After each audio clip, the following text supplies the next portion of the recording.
Ассаламу алейкум, баарыңыздарга Даамдуу Тайм каналына кош келипсиздер. Бүгүн сиздер менен дагы бир өтө оңой, жеңил торттордун бирин даярдап көрсөтөмүн. Болгону сковородкада миксерсиз, духовкасыз жасалат, анан дагы бир кыйла убакытты үнөмдөйт. Креми болсо колдогу бар азыктардан жасалат. Эгер кызык болгон болсо, аягына чейин биз менен бирге болуп, лайк белгисин басып, жакындарыңыз менен бөлүшүп коюңуз. Комментарийге ой пикириңизди жазып калтырыңыз. Алгач крем жасап алуудан баштайбыз. Ал үчүн бизге дагы асты калың идиш керек болот, кадимки казан дагы болот. Алгач бир жумуртка, 150 грамм кум шекер, бир пакетте ванилин, бул 5 грамм, 1 чай кашыкта. 3 чай кашыкта толо un салып, 600 мл сүт менен аралаштырып алабыз.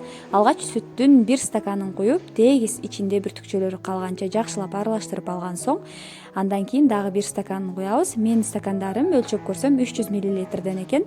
250 мл бир аз көп болду. Сүттү алдын ала жылытып алышыңыздарды сунуштайм, себеби ошол учурда крем тез эле бышып чыгат экен. Эми орточо отто тынбастан аралаштырып турган абалда кайнаганча бышырып алабыз. Кайнап чыккан соң бир кыйла коюлат. Тынбастан аралаштырып турбаса, астына алып крем күйүп кетиши мүмкүн. Мына кайнап чыккандан кийин дароо оттон алабыз. 70 грамм сливочное масло же каймак майды кошобуз. 3 аш кашыкта толо ириска, вареная сгущенка коштум. Эгер вареная сгущенка жок болгон болсо, жөн гана ак молочный крем катары сгущенка колдонбой крем жасасаңыздар болот. Жакшылап баарын аралаштырып алган соң, башка идишке которуп, бетин стрич салфан менен контакттеп тийгизип жаап, корждорду жасап алганча кое турабыз. Ал кезекте крем дагы бир аз муздап турат.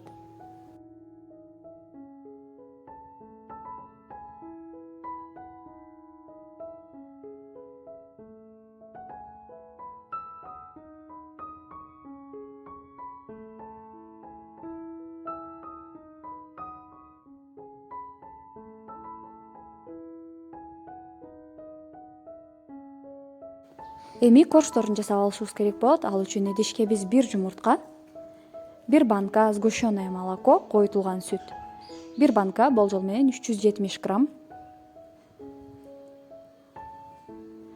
1,5 чай кашыкта разрыхлитель, жакшылап венчиктин жардамында аралаштырып алабыз. Достор, менде тараза жок болгондуктан бардык өлчөмдү пияла, кашык, стакан чыныйлап аламын.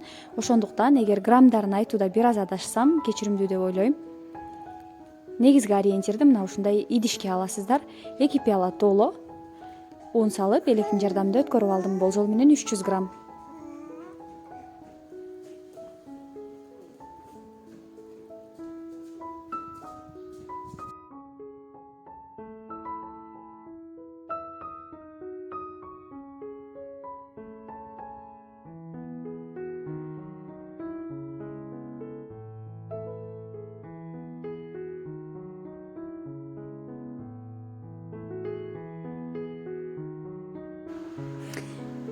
Бир аш кашыкта толо какао коштум. Тартылбай калыптыр, бирок камырдан карасаңыздар бир аз түсү өзгөргөн. Бир аш кашык толо ушул какаодон коштум. Эми калган камырды столдун үстүндө ыйлап алабыз. Бир пияла толо унду столдун үстүнө ээлеп алдым.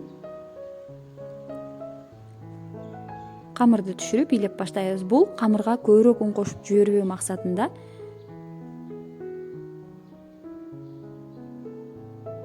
Камыр жумшак болуп, колго жабышпай калганча ыйлеп алабыз. Эгер үстөлдүн үстүндө андан кийин да un ашып калса, бул эч кандай коркунуч туудурбайт. Менде болжол менен ушундай 3 пияла un кетти.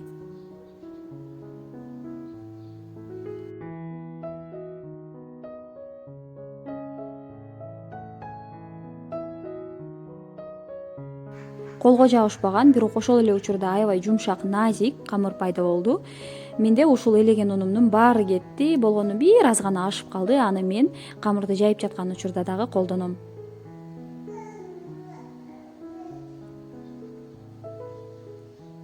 Камырды тегиз узун кылып алып, 9 бөлүккө бөлүп алдым. Алгач 3 бөлүккө, анан ар бир 3 бөлүктү дагы 3төн бөлүккө бөлдүм.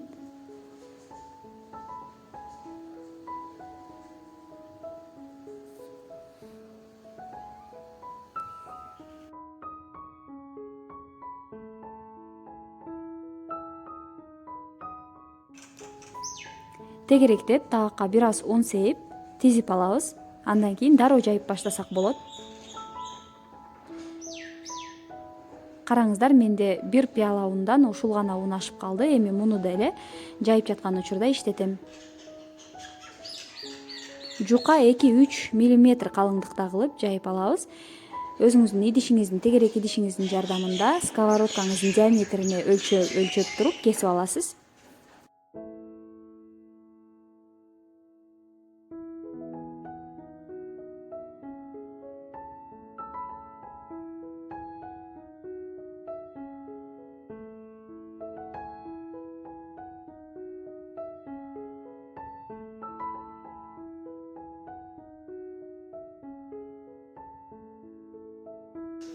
Вилкалар менен мына ушинтип сайгылап алабыз.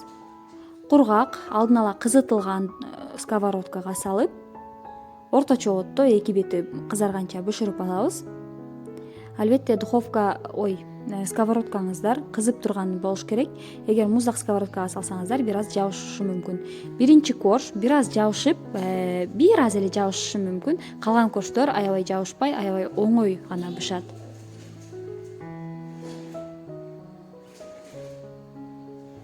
Мына ушул биринчи корж болчу. Бир аз мына ушундай жабышып калды.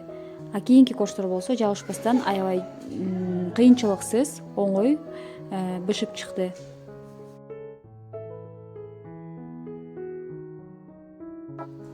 Калган баардык корждорду дагы ушул таризде бышырып алабыз. Корж бышырып жаткан учурда бирөөсүн жайып, бирөөсүн бышырып, ушундай алмак-салмак иш кылсаңыз болот. Бирок кылдатып турушуңуз керек, сковородкага күйдүрүп жибербешиңиз керек. Аябай тез бышып чыгат. Болжол менен бир бети 1 минутада же болбосо 1,5 же жарым, отуңуздардын күчүнөн көз каранды, орточо эсеп менен 1 минутада бышып чыгат. Менден жалпысы 10 корж чыкты. Кандай деп турсаңыздар, 9 бөлүп алганым, четтен ашкандарынан 1, анан кийин дагы жарым корж чыкты. Ал жарым коржду мен бетин кооздогонго иштетем. Ал эми 10 коржду болсо кадимки торттун катарларына колдоном.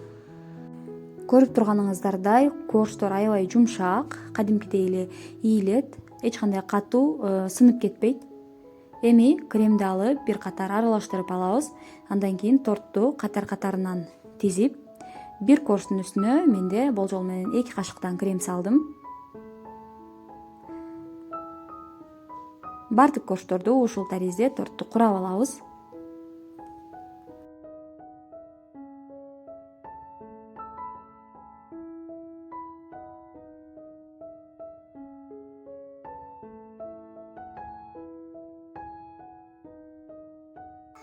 Ашкан кремдерин мына ушинтип четтерине колдонобуз. Алдын ала майдалап алган көкүмдү четине сүрөбүз. Мен вареньенин жеминен ушинтип Рамазан 2021 деп жазып алган болчумун, бирок варенье ушундай жайылып кетишин эске албаппын. Эгер шартыңыздар болсо, шоколаддын жардамында жазып алсаңыздар аябай сонун болот. Менин тортум 3 саат турду. 3 сааттан кийин аябай жумшак болуп калды. Эгер түн ичи турса же болбосо 5-6 саатка турса, мындан да жумшак болот. Бирок мен айтарым 3 сааттан кийин, 2 сааттан кийин деле жей бергенге боло турган жумшарат экен. Албетте ушул торту жасап көрүүңүздөрдү сунуштайм. Эгер какао жок деген болсоңуздар, коржуна какао кошпой эле ак корж кылып колдонсоңуздар болот. Көргөнүңүздөр үчүн рахмат. Кийинкиде көрүшкөнчө аман болуңуздар.